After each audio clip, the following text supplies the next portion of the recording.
Nunca imaginé que la casa que pasé mi vida pagando un día se sentiría como una puerta que no me permitían cruzar. Sin embargo, ahí fue exactamente donde me encontré, de pie en el porche con una maleta en la mano, mirando al hombre en quien había confiado durante décadas, dándome cuenta de que el amor puede convertirse silenciosamente en exclusión cuando no prestas atención. No me criaron para discutir a gritos ni para exigir explicaciones. Me criaron para soportar, para escuchar, para esperar. Y esperar, aprendí, puede confundirse con consentimiento. Ray y yo compramos esa casa cuando aún había pocas esperanzas. Fuimos a la oficina del condado en su vieja camioneta, riéndonos sin motivo, firmando papeles que parecían más pesados de lo que parecían. El empleado nos deslizó el documento y pronunció la palabra hogar como si fuera una bendición. Lo creí. Ambos lo creímos. El futuro parecía sólido entonces, algo que se podía construir con paciencia y trabajo. Llevé esa convicción conmigo durante años. Al principio no teníamos mucho. Muebles de segunda mano, platos desportillados, un sofá que se hundía por la mitad. Pero cada mes llegaba la factura de la hipoteca, y cada mes me aseguraba de pagarla. Trabajaba turnos largos como enfermera, turnos dobles cuando podía, noches que me dejaban los huesos doloridos y los ojos pesados. Me dije a mí misma que valía la pena. Una casa no es solo madera y paredes, es la prueba de que tu esfuerzo valió la pena. Durante mucho tiempo, Ray y yo nos movimos en sintonía. Él trabajaba en el taller, con las uñas manchadas de grasa y orgullo por su postura. Yo llegaba a casa oliendo antiséptico y agotamiento, y él me daba una taza de café y me decía que lo había hecho bien. Esos pequeños gestos unían nuestros días.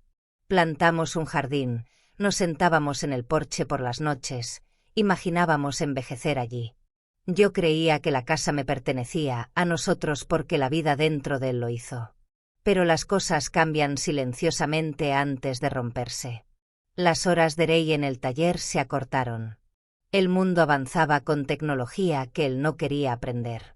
Su frustración se filtraba en las habitaciones, asentándose en los rincones. Acepté más turnos sin quejarme, diciéndome que esto era el matrimonio, una persona con más peso cuando la otra no. El amor, pensé, era perseverancia. Noté los cambios antes de admitirlos. La forma en que llegó a casa más tarde. La forma en que el silencio sustituyó la conversación. Las facturas sin abrir. Lo arreglé todo, mantuve el balance, seguí creyendo que la paciencia arreglaría lo que el orgullo deshacía silenciosamente. La negación puede parecerse mucho a la lealtad cuando se practica lo suficiente. El día que pagué la hipoteca, quise que fuera una celebración. Usé mis ahorros para la jubilación, envolví el extracto con un lazo, imaginé su sonrisa. En cambio, cuando le dije que por fin había pagado la casa, una sensación de frío recorrió su rostro. Lo llamó jaula. Esa palabra se me clavó como una astilla. En ese momento me reí, porque eso es lo que haces cuando no quieres ver lo que se está formando. Después de eso, todo se descontroló. Hablaba de libertad, de irse, de estar atado. Intenté convencerlo de que volviera a la vida que habíamos construido, intenté recordarle lo que compartíamos. Pero las cosas compartidas solo importan cuando ambos las siguen reclamando. Para él, la casa se había convertido en algo más, no un refugio, sino una prueba de límites. Entonces llegó la tarde en que llegué temprano a casa y encontré el bolso de otra mujer en la encimera de la cocina. No estaba escondido. No me había disculpado por ello. Simplemente allí, como si perteneciera. Cuando le pregunté, Ray no lo negó. Me dijo que necesitaba espacio. Me dijo que era hora de seguir adelante. Y entonces, con una calma que me dejó atónita, me explicó que la escritura estaba a su nombre. Papeleo, dijo. Así era más fácil. Ese fue el momento en que el suelo cedió de verdad. No por la aventura, ni siquiera por la traición, sino porque algo que había pagado con años de mi vida me había sido arrebatado silenciosamente, con tinta y silencio. Entonces comprendí que la paciencia sin límites se convierte en permiso, y la confianza sin verificación en vulnerabilidad. No grité. No supliqué. Empaqué lo que importaba, fotografías, recuerdos, dignidad, y salí sin dar un portazo. Esa noche, en una pequeña habitación de motel, me senté con mi maleta y comprendí algo que lo cambiaría todo. Me habían dejado fuera de casa, sí, pero no me habían despojado de mis fuerzas. Y silenciosamente, sin anunciarlo a nadie, decidí recuperarlo, no con ruido, sino con la verdad. Pasé la primera noche apenas durmiendo, escuchando el suave zumbido del tráfico fuera de la ventana del motel y el zumbido, aún más intenso, de mis pensamientos en mi cabeza. La traición suele repetirse cuando el mundo se queda en silencio. Cada conversación, cada preocupación desestimada, cada vez que elegí la paciencia en lugar de la confrontación, volvía a mi lado. Pero bajo la conmoción, algo más se estaba formando, no ira, todavía no, sino conciencia. Me habían hecho daño, sí, pero no estaba indefenso. Por la mañana, la rutina me tranquilizó. Años de enfermería habían entrenado mi mente para pasar del shock a la acción. Primero evaluar. Después entrar en pánico, si acaso. Preparé café en la máquina desportillada del motel, abrí mi cuaderno y empecé a anotar hechos en lugar de sentimientos. Fechas. Pagos. Cuentas. Sabía exactamente cuántos años había trabajado doble turno. Sabía de dónde venía el dinero. Nunca había sido descuidada con los registros. Ese hábito, antes solo un consuelo, ahora se sentía como una armadura. Alquilé un pequeño apartamento encima de una panadería cerca de la clínica. Olía a levadura y calor por las mañanas, y el radiador sonaba como un reloj viejo que recupera el ritmo. El lugar era modesto, pero era mío por ahora. Desempaqué lentamente, sacando álbumes de fotos, doblando ropa en cajones que aún no me conocían. Me dije a mí mismo que esto era temporal, no como negación, sino como estrategia. Necesitaba una base, un lugar para pensar con claridad. Regresé al trabajo y dejé que la normalidad hiciera lo que mejor sabe hacer, anclarte. Los pacientes seguían necesitando atención. Los historiales seguían necesitando revisión. La vida, exasperantemente, continuaba. Y en esa continuidad, encontraba espacio para planificar. Cada noche, después de mi turno, me sentaba a la pequeña mesa de la cocina y revisaba carpetas viejas, extractos bancarios, talones de cheques. Encontré el libro de contabilidad, el que había llevado durante años, con números precisos y pulcros. Cada pago de la hipoteca. Cada aportación extra. Mi letra, mi dinero, mi vida. Fue entonces cuando llamé a Harold Jennings. Años atrás, lo ayudé a sobrellevar un infarto en el hospital. Nunca lo olvidó. Ahora trabajaba en la oficina de registros del condado, un hombre que entendía el papel como algunos entienden los motores. Cuando le conté lo sucedido, no me interrumpió. Escuchó como lo hace la gente seria. Entonces dijo algo que me conmovió profundamente. El papeleo cuenta historias, dijo. Y a veces, contradice las que la gente cuenta en voz alta. Mientras tomábamos el té en mi apartamento, extendimos los documentos sobre la mesa. Escrituras. Registros bancarios. Extractos de hipoteca. Harold me mostró que la propiedad no siempre era tan simple como el nombre que aparecía en la primera línea. Los pagos importaban. La intención importaba. El momento importaba. Si la escritura se había modificado sin mi conocimiento, sin la debida divulgación, podía ser impugnada. No a viva voz. No emocionalmente. Legalmente. La idea no parecía venganza. Parecía equilibrio. No intentaba castigar a Ray. Intentaba corregir un robo silencioso. Harold me ayudó a solicitar copias oficiales en la oficina del registrador. Llené formularios en el banco para obtener historiales de transacciones de décadas atrás. El proceso fue lento, metódico, casi aburrido, y eso era precisamente lo que lo hacía poderoso. Aprendí que la verdad rara vez se apresura. Algunas noches, la duda me asaltaba. Me preguntaba si valía la pena el esfuerzo. Si empezar de nuevo sería más fácil. Pero entonces miraba el libro de contabilidad, los años de pruebas en tinta negra, y me sentía firme de nuevo. Alejarme había protegido mi dignidad. Levantarme ahora protegería mi futuro. No confronté a Rey. No por miedo, sino porque la confrontación da tiempo a la gente para preparar la defensa. El silencio, acompañado de acción, da margen para trabajar. Él asumió que desaparecería sin hacer ruido, como siempre lo hacía. Se equivocó. Semana tras semana, la carpeta sobre mi mesa se hacía más gruesa. Cheques cancelados. Talones de pago. Extractos sellados por el banco. Cada página era un testigo. Cada una me recordaba que la perseverancia, cuando se documenta, se convierte en evidencia. Ya no era solo una mujer que esperaba. Era una mujer que recordaba.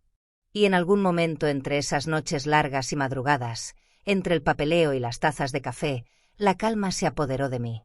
La justicia, me di cuenta, no siempre llega con voces alzadas ni escenas dramáticas.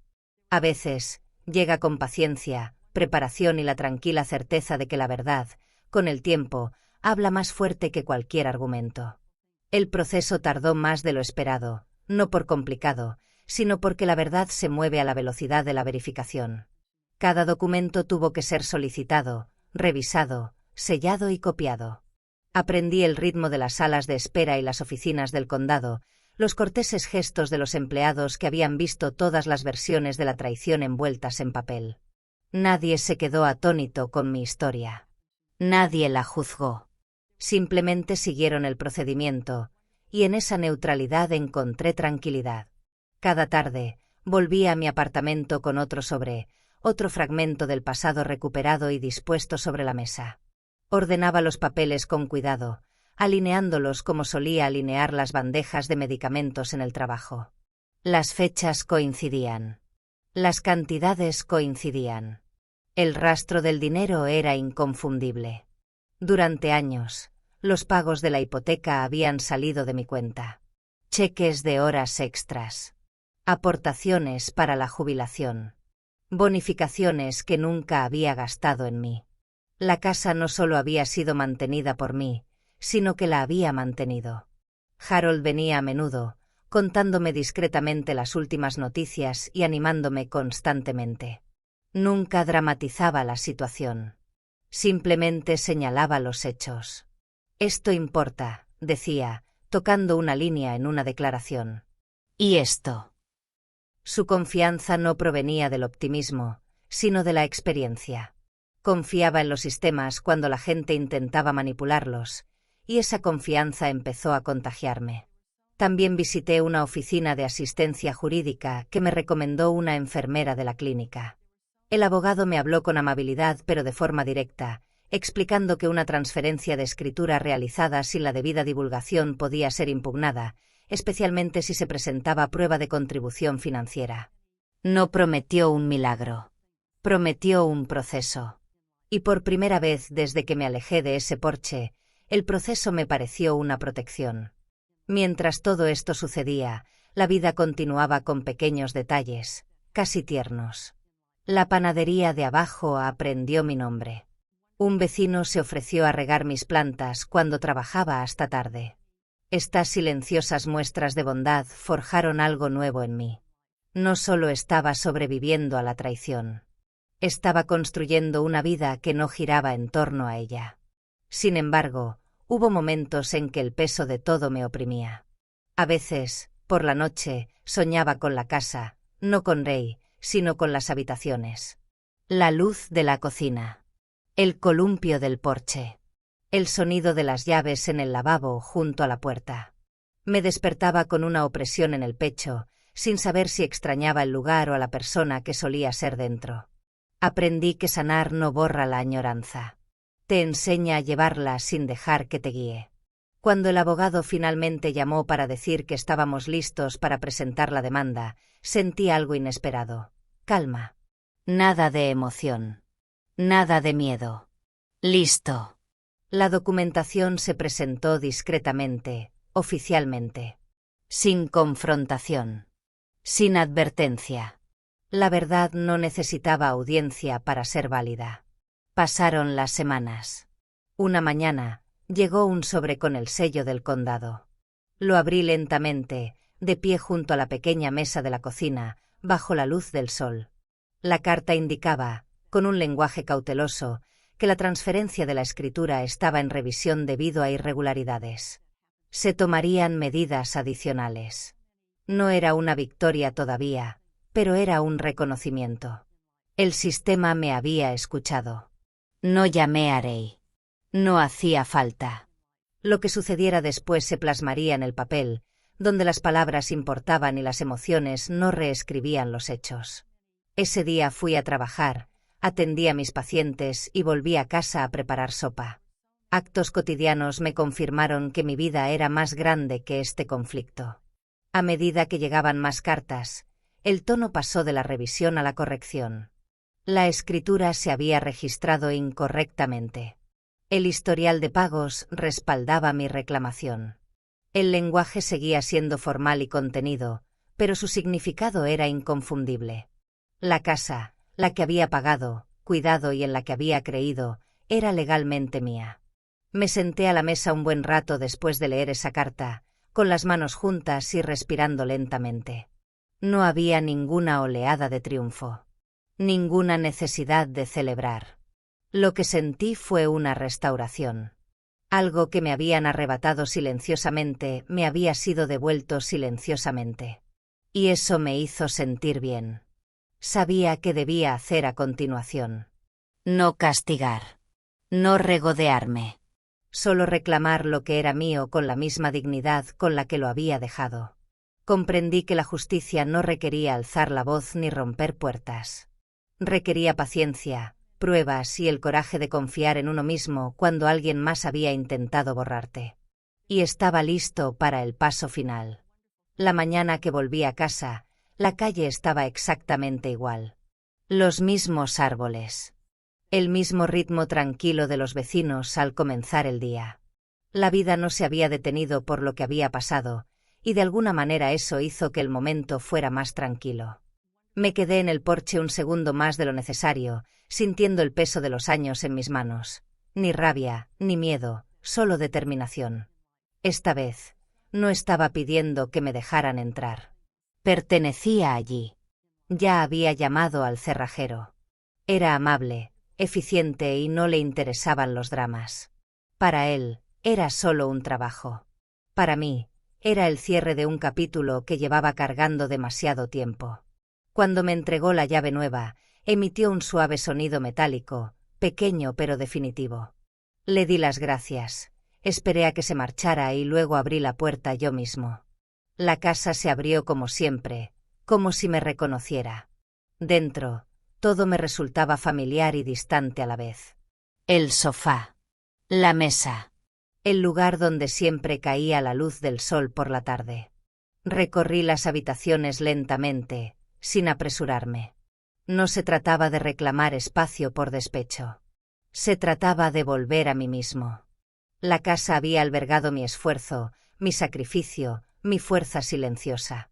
Ahora albergaba mi futuro. Ray llegó a casa esa noche. Yo estaba sentado en el porche con una taza de té, tan tranquilo que no me temblaban las manos. Cuando su llave no funcionó, la confusión se reflejó en su rostro, luego la irritación, luego la incredulidad. Lo intentó de nuevo. Y otra vez. Finalmente, levantó la vista y me vio. En ese instante, comprendí algo con claridad. El poder no siempre parece ruidoso. A veces parece quietud. No levanté la voz. No enumeré sus errores. No hacía falta. Le dije la verdad sin rodeos. La escritura había sido corregida. La casa era legalmente mía. Podría recoger sus cosas más tarde, con previo aviso, como corresponde. La ley había hablado, y yo estaba harta de discutir con alguien que había preferido el secreto a la sociedad. Por un momento, pareció que iba a protestar. Entonces, algo en su interior pareció derrumbarse. Dijo que no era justo. Le dije que la justicia y el derecho no son lo mismo. No le deseé ningún mal. Simplemente cerré la puerta, con cuidado, con firmeza, y le puse llave. Esa noche, dormí en mi propia cama por primera vez en meses. El silencio era diferente ahora. No pesado. No solitario. Tranquilo. En los días siguientes, limpié, reorganicé y abrí ventanas que habían permanecido cerradas demasiado tiempo. Planté flores nuevas en la entrada, no para borrar el pasado, sino para marcar un comienzo que solo me pertenecía. Finalmente, alquilé una habitación a una madre joven que necesitaba estabilidad. La casa volvió a llenarse, no de tensión, sino de propósito. La risa regresó, más suave esta vez, más amable. Entonces comprendí que la justicia no se trata de ganar. Se trata de restaurar. De recuperar lo arrebatado sin amargarse en el proceso. A veces me preguntan cómo conservé la calma. La verdad es simple. Pasé años guardando silencio para los demás. Cuando finalmente usé esa tranquilidad para mí, se convirtió en fuerza. Si estás escuchando esto y reconoces partes de tu propia vida, los sacrificios, el silencio, el momento en que te dijeron que dejaras algo que construiste, recuerda esto, la paciencia no significa rendición. La quietud no significa debilidad. Y alejarse no significa haber perdido. A veces, lo más fuerte que puedes hacer es dar un paso atrás, conocer la verdad y dejar que la justicia hable a su debido tiempo. Si esta historia te conmovió, tómate un momento para darle a me gusta, compartirla y suscribirte. Quizás alguien más necesite saber que la valentía silenciosa sigue siendo importante y que incluso cuando se te cierran las puertas, puedes encontrar la llave de nuevo.